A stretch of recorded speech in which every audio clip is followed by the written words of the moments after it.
IGP Beba Bawumia Akwaba. Ahadia ni TZ hot news nkwa enamede bremo enuti so nyan subscribe ya bomori ase over subscribe to the channel. Yobe ya say over click the subscribe button. Na wabele notification. We understand you video be upload on the first person that was sabika sabi afi movie na one like video. Give us a thumbs up na fi share ma ofufuro so na we will be here that will who and someone and also ewo yana memo ha. Afi yebura eye ensema abeto yeproso yiti eye sa report ya abato ga yiti sanse yiti one will say me am bra samira uku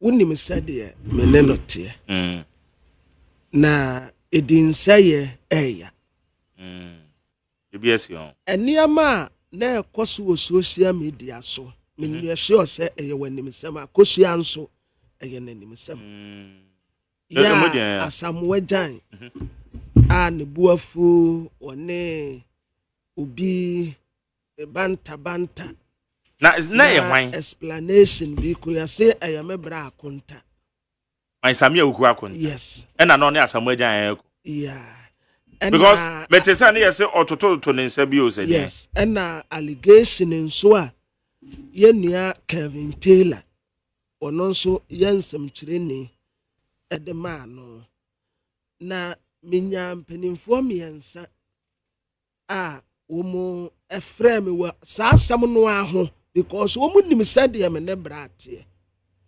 na me ka kire womo se me nso ya wa platform meto ama no me mpesa me ka bi but ono ankasa me ka bibi na yenya bi aka my Samia Ugumbe Kasa. Na what finding out truly say na konta. You are watching Juicy News on YouTube. Hot news all time. Na yenso yenye biaka.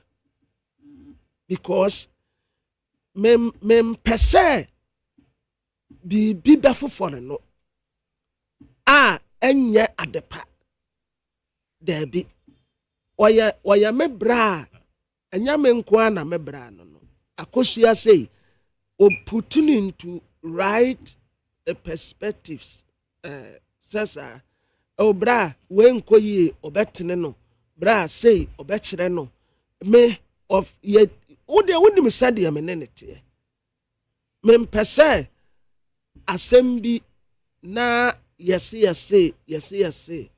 nti bra mesrew bebi a wo a wotemenka no me pese asem we ya aba no obeka bibi na yensu yenye bika ba kwabra ayenso yenye fe ma ye ho yeah ba ko ne se ene wiase no wo obitimi hwa asem kra de to that is na it e pursue say beka bibi come and speak and to say yetimi interrogate further me honestly me video no me hu yeah when we see me video no yeah and na me hu video no but mate Kevin Taylor. Ra etre entina meka say mempe sansem yes. Kevin Taylor on my answer dey fatu baby. On this platform they fatu baby. Now they stick to the matter because Kevin because Kevin Taylor no when yana say me no ka. No problem. You friend no to baby. Now they situate ye ho. Too. Dia but mesre bra say omeka bibi na yenye binka se obeka bibi a mete ya meka se bra se enya nokore bra se kwamna asamne wuni musen chire mu kakra Asamoah Gyan resignation ana is alleged se enya na bojoye na sika bia omo promise say ye de be ma Asamoah Gyan na wode aye nadwuma sa sika no ankoka ne nsa ekoka nipa bi nsa ena nipa bi atedi ena Asamoah Gyan $3 million $5 million yes allegedly yes ena Asamoah Gyan de ho abufuo se adwuma no onye bio I said did jawo any munane nam. Yeah, yes. Say Sammy share there. And did the there and I make us say Sunday and did jawo way because unim bibi. Me video no me hu ye kwa. Me so me hu. But enra efri enene nansa enra said the wo kana ampa I've heard. Say enkofo start kan wasem. Ebinom ateki Oma conclude on what happened. But no kwe wom say video no according to omo kan nyina no omo see video no kasa bia nim. Kasa nim. Omo say kasa nim. Kasa bia nim. Video no. Omo say kasa bia kasa. Oh ma me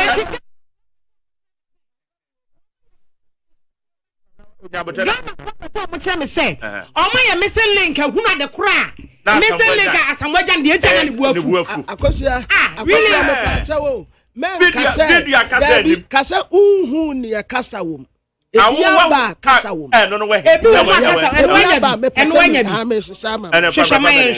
ne awtale won so buame wa na kasa wo yes ebiaba kasa wo kasa nim ebiaba because ade akasa nim a ade aba ye na nkrofo mu ye nyina na kasa bia nim mama hwe video no na omo hu nipa akora na Asamoah Gyan ne kasa na nipa na ogina ho no video ni capture oh yeah nipa ni gina ho no oh video no oh yes nipa no wamo se oye o da min ni wachi jo se me hwe ade a me hwe aya no kure mami jo namotre na ya da roma o the video no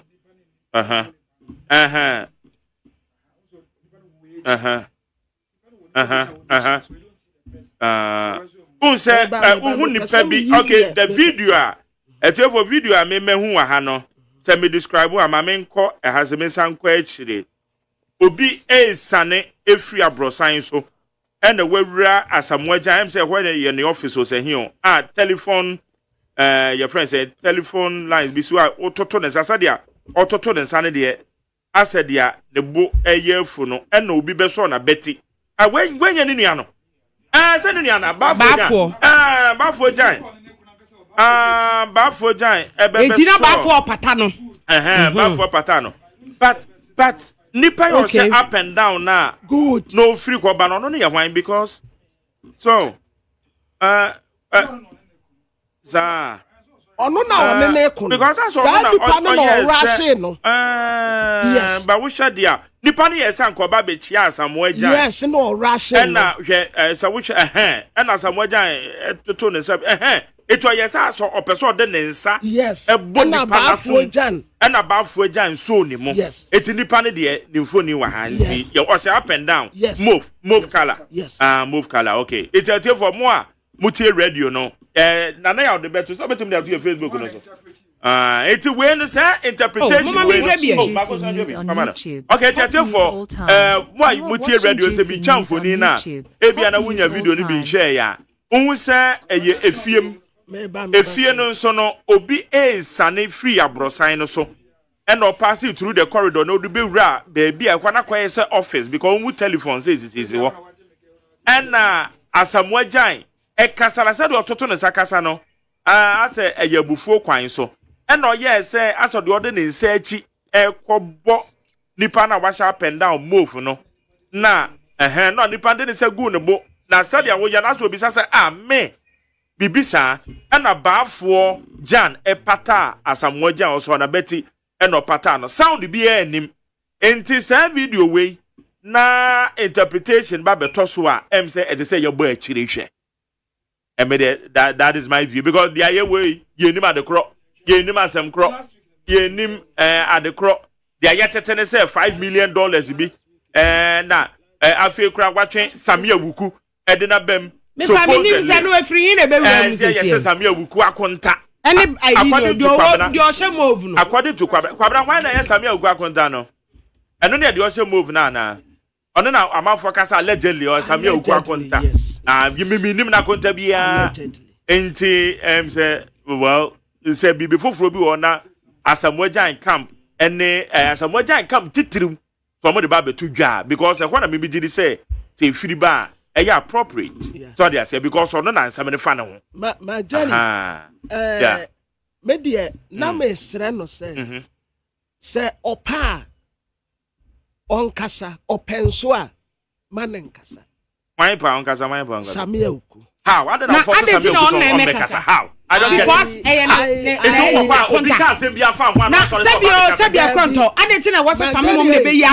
Who was social media no that they link the allegation, the money involved to Sammy Uku. That is why you haven't seen the video I'm talking about. You haven't seen the write-up.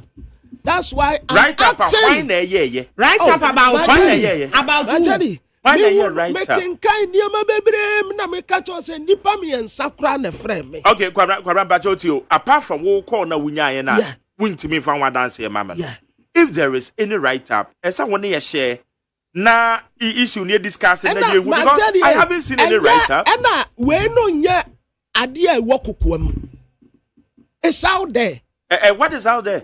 Asamoah Gyan Quit, it's out there. So because of this, Intina Asamoah Gyan, Ejai, Nejuma, it's out there now. Won't demand further explanation from Asamoah Gyan. Oh, me no problem. You bet to me a catcher and say, some may say, Sawabekasa is good. But once you say, one kasa is nothing. But to me kasa, ti da me kana me kasa. Ya me kana say, me kasa, men da na masem no. What's Sammy Uku? You are pressurizing Sammy Uku and obey. Say Sammy Uku. Pressure, me I'm pleading. Okay. I'm pleading with him. Okay, where the other one? Wait with okay. Now, yenya sound na na abomadi ade amame. Mame nhwe if ye betimi abosa sound no. Bono heya, we heya. We heya. Ye mono heya na ye ntie. Na mo be connect with. I'm connected ya fa. Ah, no na be clear. Me phone we na say dan ye papa. E dey be the fa na hand dey dem ye. E jam say we na sound wo. Na sound na nye voice over there. Say me nyantie nti anhwa na mabo bibi ayem. To produce me more. Okay. I'm more wait. Oh. Ade. Oh. Ade is on it. Abaso. Aha, Adam wa. Okay, Kwabena me yenti ade.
Okay. Therefore, we are struggling to hear their sound na video no mono.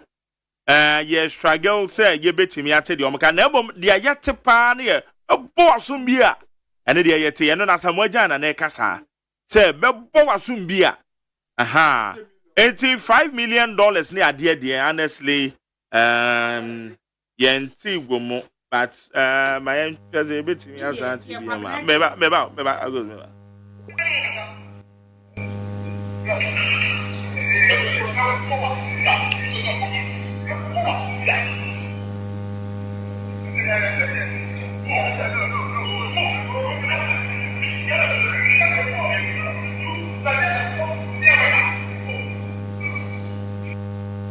Okay. Ya baby no manu pa ba sound them say kakra beti therefore ya boy bi amoso matete bibi o ma me de say ya make sure that you know say wo so but utumu say Asamoah Gyan which video no money dia de ye hu no utumu say ne bu afu na nipa na ogyina mo utumu say the bu afu na ba ye nim asem kro apart from the Kwabena Agyarko ye nim. You are watching Juicy News on YouTube. Hot news all time. You are watching Juicy News on YouTube. Hot news all time. Yeah, Kwabena. So far, they are now cast sound. Say we now can be from. We are okay. Eti anu mu no de wo mu ane say mebo wasumbia. Eno na yete. No so wo. Na do share up and down na Asamoah Gyan ko de say twetwe na so mu no. Okay, me. Aso yes me my aso obi ka sa na me ka de na ma ye enti abebo wasu. Yeah. Eno na yate. Sa na ewom. But they say de Kwabena ka no say yes ade a. Sabi o. Asamoah Gyan onye obi a obeba be ya adwuma ede ya mamo na se esi ebetwa ne ka ana mo be hye ne bo a Ghana fo ye nim se de o ma no oya time a mo de betu dwasa Asamoah Gyan ekọ committee no so no ma kọtro manifesto nkrofo de di na tem okrom a osre nkrofo se de si di na tem okrom a se nya atem didi ketua eti se obi afa ne sika omfa na de ma no simple. If that is true, if Sesane say, if you promise to be so, and I promise na anko dia, but that when you and I think, you treating as allegations. But Asamoah Gyan officially, I go better to explain it further. I'm gonna vote to me at you. Now I go say, say you will we. I'm on your coffee. So one more year manifesto. Ain't your card bearing members pe and I your contact woman. Media Jenny, what your card bearing members pe and she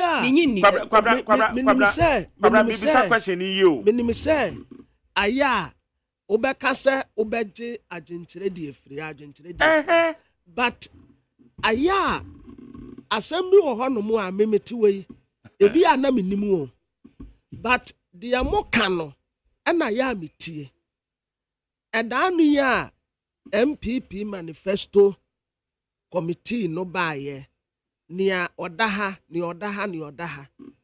ana ye di nkomo wa ha ana odame ne mageri kura kire me se san kofo ye dededa no omu betumi aye potential ministers impo ewo sa asuyeye no a yedi wo mu ato se wo mu nhye manifesto so no magari mebo a menkai se mekasa sa musi omu betumi aye potential but I don't remember that I said that but the aneye can say committee ni ba ye no wo dia ka say Asamoah Gyan NPP ni ana na me bisa wo say oye NPP ni say senti wouldn't be always say ye benya nipa bi omwo nimidie yeah bia agrek ye ho opanyin bi a owo nimidie pa wo eye ekua yo ho nsem ti amanyokuo bi not necessarily NPP but any political party can decide say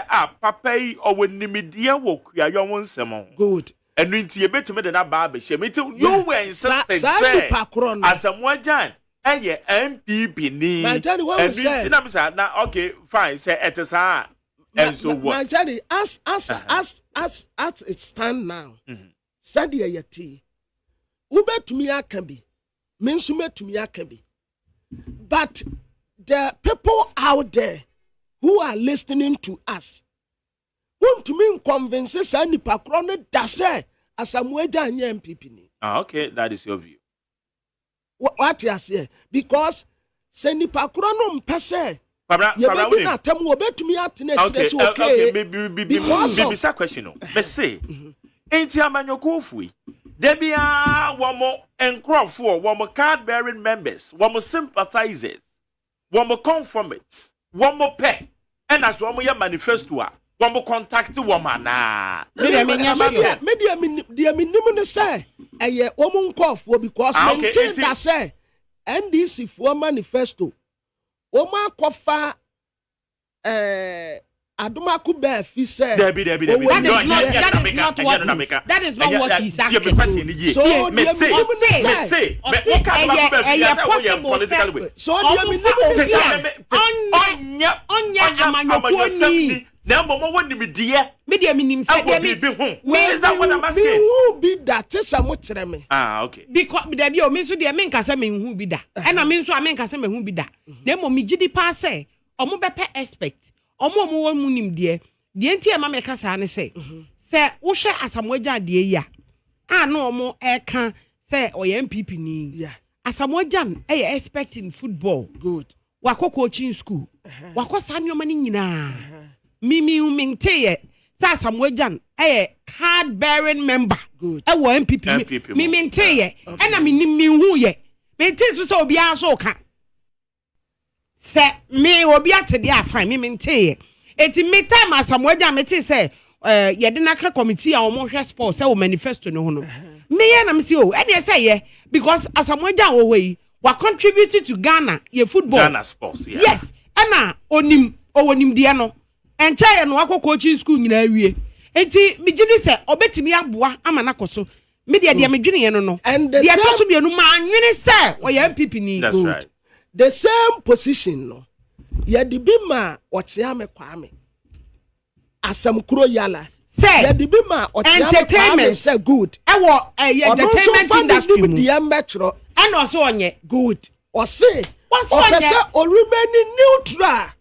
And then Kwabena again. Ne contribution or the Magana no. Of course no de ye. And so media and now polarization of politics. Politics in T.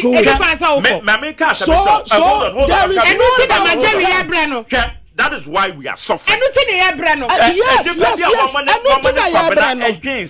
That is the reason we are suffering. No, don't say that. It got to a point. It got to a point. No way you can convince me, say, Asamoah Gyan. And Matthew said, "Oh, the MPP." It got to a point. And you need a political party be stage so. No, I turn your man. Yes, any pakwa MPP. Akosia, Mamenka we intro. Maybe now I NDC. Now, or ye former vice chancellor, University of Ghana, your friend Professor Owusu. Professor Owusu, eba ikuya yomun samanifie. Or the agrekeno, or the ayayan kanea. I wouldn't fear because Japan, or your Japan trained agriculturist. Could you believe, sir? And now polarization of your politics is that your Kwabena Agyapong. Abanyokuo fuoi mena menene to wa ye didi we were having a dinner and when the fear wa denta empanyofo na efre no se wo mu hia ne nimdie wo mbetimi da ye bibia na boa Ghana. Professor Owusu oyamanyoni bi, but people were calling from all angles so se onfa sa na Greek die no yeah onfa mbambe boa because mechira wo no ama papa na ye wo Ghana ha odi kuayo aya who be Jew. But Sadia and Roma Quanam say, Osamak, the political space is too polarized. Okay, yes, see, I didn't better than Ebina Yakanyon. It depends on the media brana, Osro say, obey. It may to say, Asamoah Gyan the Magdalene.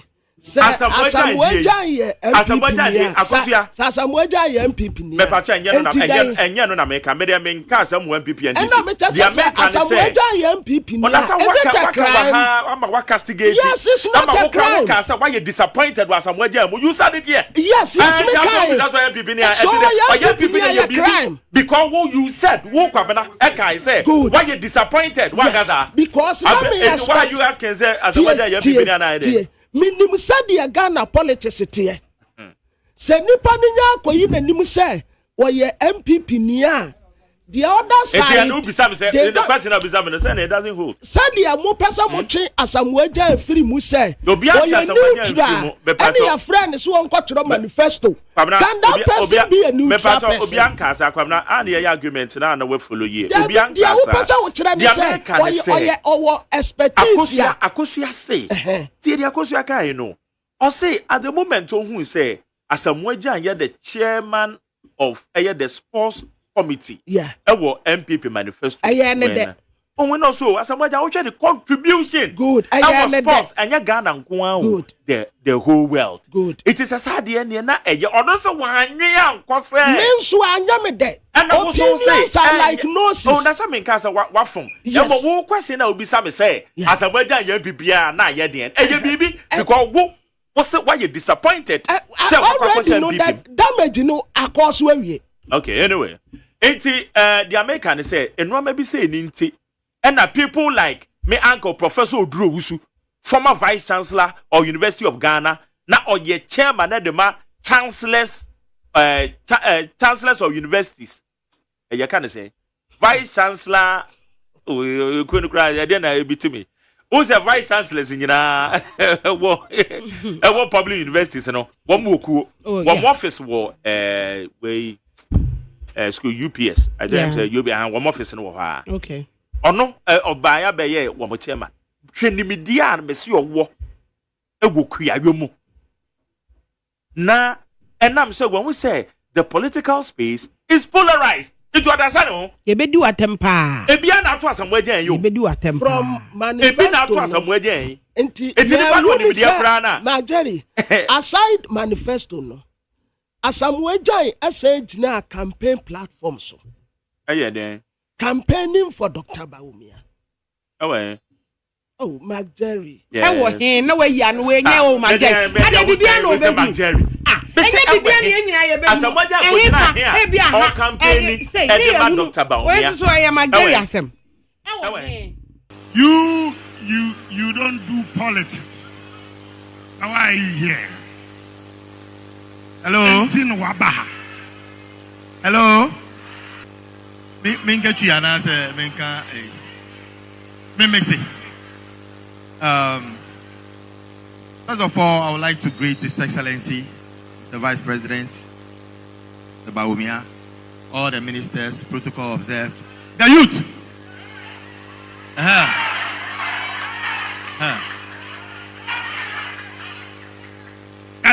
You feel too much. First of all, I would like to thank